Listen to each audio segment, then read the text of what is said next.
We are just 4 nights away from the first ever 2-night WWE Summerslam, and in this video, I'm going to break down my upcoming trip. It's the biggest party of the summer. Let's do this. Ladies and gentlemen. What's up, world? It's your boy Tommy on the spot for Watch Along Wrestling, and I'm a wrestling content creator from Long Island, New York. I am so excited to be here with all of you today. You know, it feels like just yesterday I was getting on that flight going from New York to Indianapolis for the Royal Rumble earlier this year, and now here we are at SummerSlam. I can't believe it. It feels really like this sort of snuck up on me in a way. Honestly, I'm not sure how crazy I am about SummerSlam being in the middle of the summer, right at the start of August. Growing up, SummerSlam used to be that kind of last chance to be able to stay awake for the WWE event. You then would have like your final week of summer right into Labor Day and then the start of school. And so I kind of liked SummerSlam being kind of the bookend to the summer right before September. But hey, it's coming up this weekend right at the start of August, and I'm excited. SummerSlam for me always holds a special place. It is a premium live event right there neck and neck with WrestleMania as the events that I've gone to the most.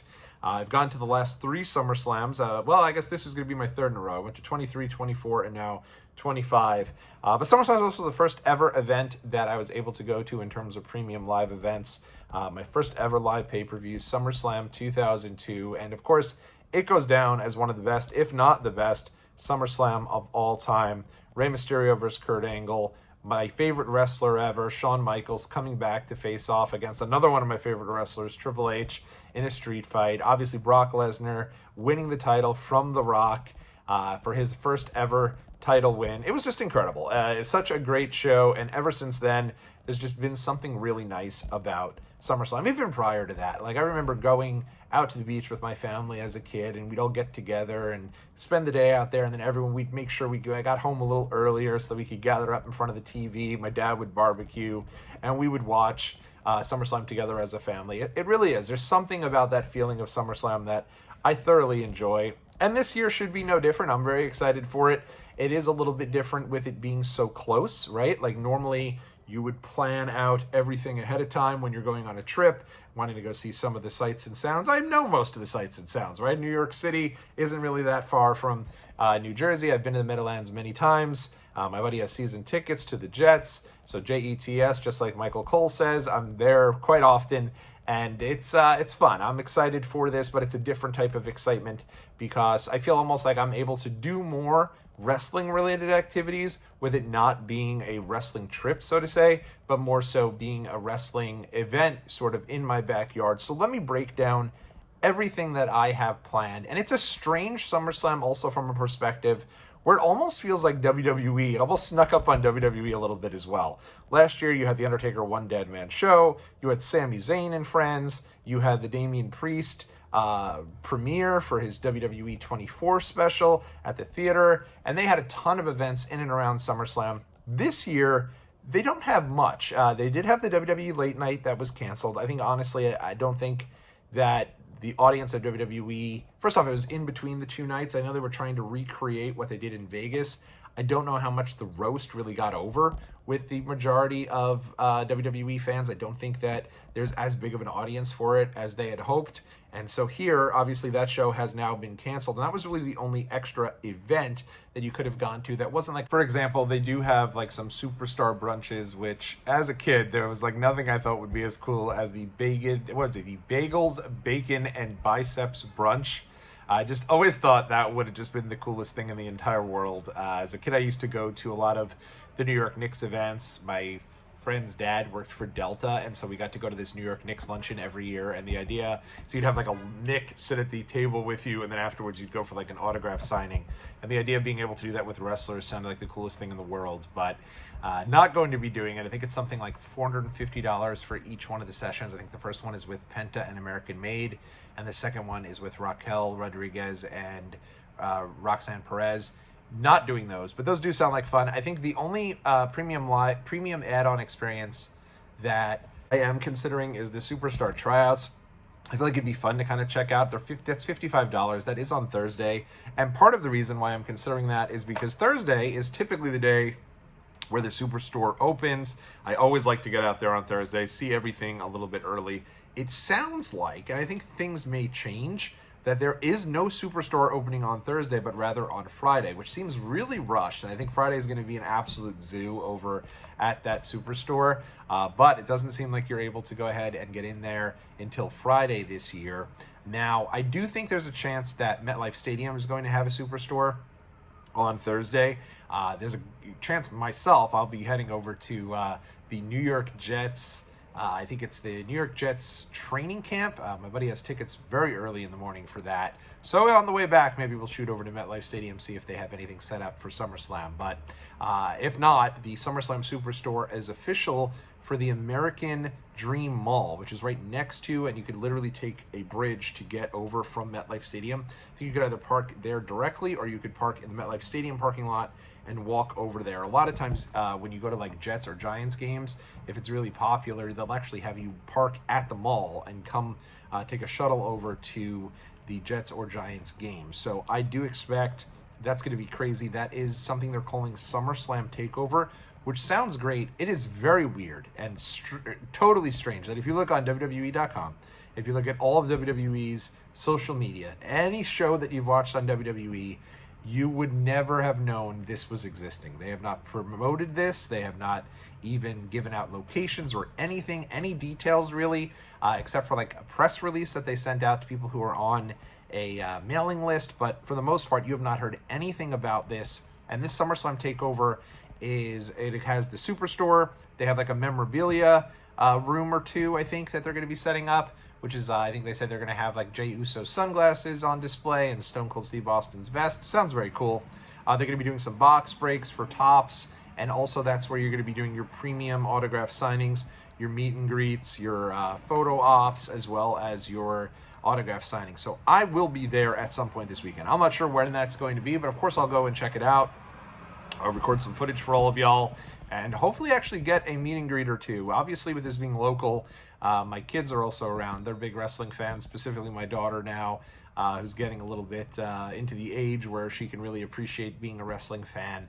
And so we want to do, at least at some point, something at the Superstore. And so I want to do that. I think that'll be a lot of fun. But here on the channel, we are going to start the vlog here on Thursday. I don't know what's going to be on the vlog. I don't know what we're going to do, but it's going to be a lot of fun. I did hear that Karrion Kross is going to be doing a book signing out in New Jersey. So hopefully I'll be able to get out to that. I think that would be a lot of fun, really fun kickoff to the weekend. It's at a pretty cool looking store.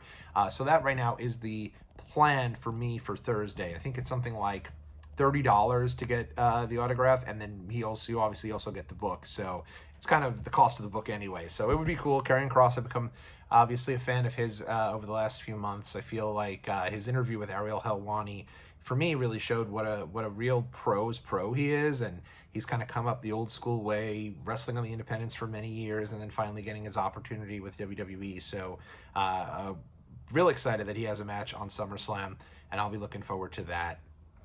Friday, again, I think at some point I'll probably make my way over to the American Dream Mall, but I'm also thinking of doing SmackDown on Friday night. I have not typically done the SmackDown ahead of the SummerSlam. The last 2 years I've gone to SummerSlam, I haven't done the SmackDown. Royal Rumble didn't do the SmackDown, but I'm thinking this year I'm going to give it a shot. It just feels like a fun event to get to, in particular with me being local. It makes sense to go. I'm not even entirely sure who I'd go with at this stage, but I think it'll be fun, and it's a type of situation where I think that event itself is just a really big hype piece for the SummerSlam itself, right? You have John Cena appearance scheduled for that. That's going to be fun. I feel like that's like the last stop before SummerSlam where like your real diehards get to kind of take it all in and get hyped together for the weekend to come. So if I have the opportunity and the chance, I'll definitely be heading over to SmackDown Friday night. That should be a lot of fun. That is at the Izod Center. Is the Izod Center still a thing? I don't even know if it's called the Izod Center. It's in Newark, New Jersey, whatever the building is in Newark, New Jersey. So I'll make sure I head to that. Saturday, it is, I'm going to SummerSlam for sure. I'm not sure entirely who I'm going to be going with, but I do have 2 tickets for that show, so I'm very excited to get out there. What happened, it was supposed to be my wife and I, but we have a family event that came up kind of at the last minute over the last 2 weeks that my wife has to go to. It's her family.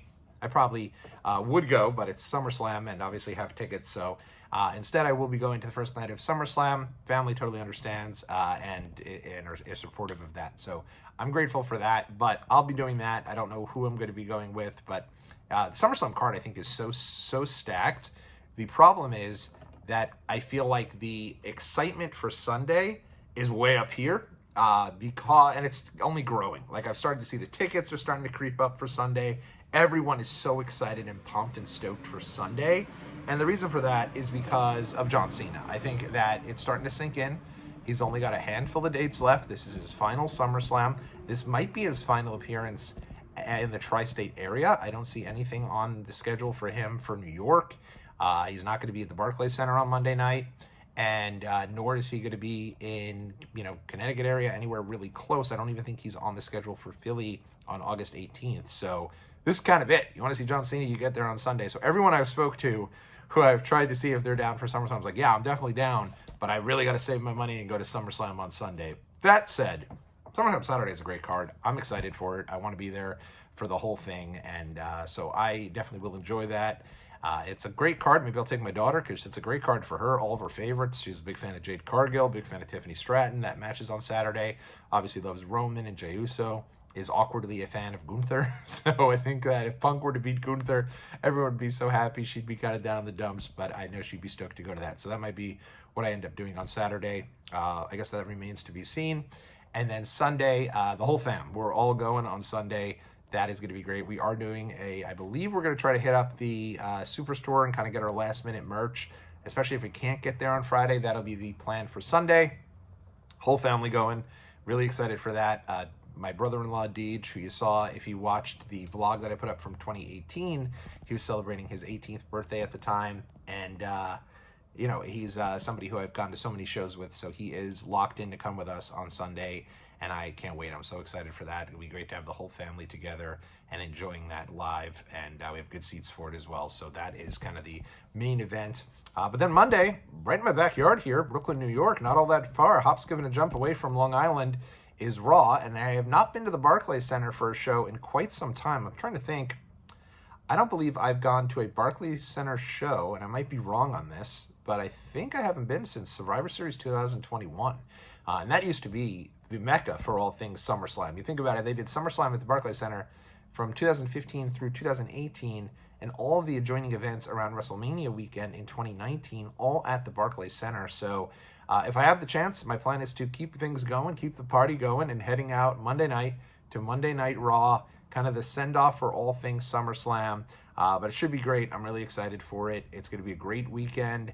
We're going to have everything vlogging here every single day. The hope is that I get them up at the end of each day. So, like, for you night owls who stay up late, they'll be uploaded probably around 2 o'clock in the morning each day, or at the absolute latest, first thing in the morning the next day. So this is great. It's going to be a fun time of the year. Again, I think they certainly could have done a better job in promoting some of the adjoining events for SummerSlam. The idea they're doing something called SummerSlam Takeover, and nobody's heard about it really, unless you're going out of your way to look for it.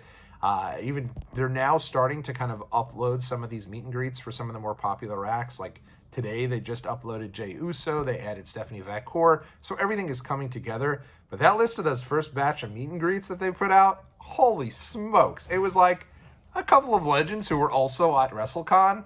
And like a couple of, a few different, I think Rhea Ripley was on the list, and then she was sold out instantly. And then it was slim pickings for the SummerSlam meet and greets. But it does feel, as we're getting closer, it's starting to build the excitement. It seems like WWE is starting to pull out all the stops. And I'm excited for it. It's the biggest party of the summer. 2 nights. Feels like we're getting a WrestleMania light right here in the New York, New Jersey area. I'm very excited for it. Should be fun. Hopefully you will watch along each day. And I'm pumped to celebrate with you. All right. Thanks so much, everybody. And I will catch y'all in the next video.